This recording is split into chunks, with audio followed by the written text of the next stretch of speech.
Saya ingin menjunjungi kasih kepada Agong di atas keputusan yang telah dibuat oleh beliau bagi menolak darurat baru-baru ini. Saya berkata demikian tanpa ada apa-apa agenda politik, tapi sebagai seorang yang mengamal demokrasi dan juga sebagai seorang ahli parlimen, maka sudah tentulah darurat ini merupakan satu perkara yang kita fikir bertentangan dengan demokrasi dan juga sebagai ahli parlimen. Pol sepat dengan izin. Kerana kalau darurat ini diisytiharkan, maknanya iaitu bahawa sepanjang tempoh yang dibenarkan, parlimen akan digantung. Dan apabila parlimen digantung, maka dia punya kesannya serupalah seperti tidak ada demokrasi. Dan kita pun tidak tahu berapa lama yang diminta, tapi kalau dalam perlembagaan sekurang-kurangnya 6 bulan. Dan di masa 6 bulan ini satu masa yang panjang untuk kita tidak membenarkan parlimen bersidang.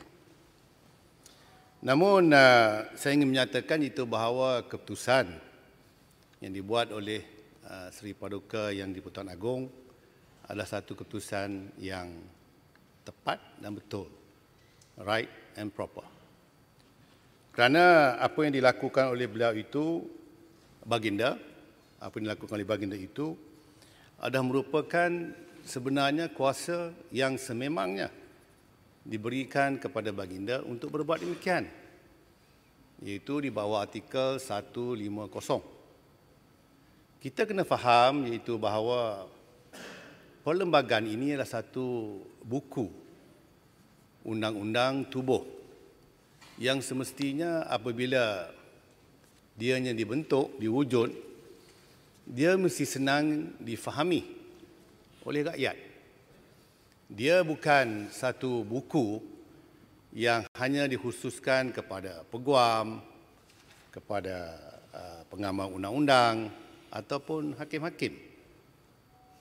Mungkin kalau ianya untuk mereka, sudah tentulah bahasanya akan dipenuhi dengan bahasa-bahasa legal dan macam-macam lagi. Tapi perlembagaan ialah untuk orang biasa.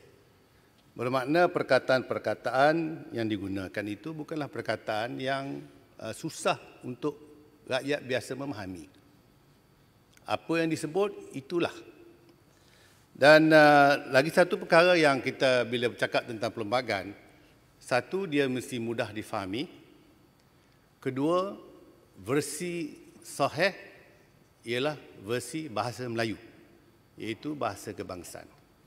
Tak payahlah kita nak rujuk kepada versi bahasa Inggeris ke apakah, tapi apa juga yang kita nak tafsirkan dalam perlembagaan mestilah mengikut versi bahasa kebangsaan.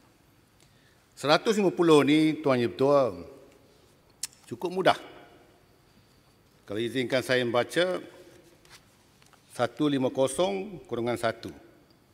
Jika Yang di-Pertuan Agong berpuas hati bahawa suatu darurat besar sedang berlaku yang menyebabkan keselamatan atau kehidupan ekonomi atau ketenteraman awam di dalam persekutuan atau mana-mana bahagiannya terancam, maka Yang di-Pertuan Agong boleh mengeluarkan satu proklamasi darurat dengan membuat dalamnya satu pengisytiharan yang bermaksud sedemikianlah, macam-macamlah ditulis bawah tu.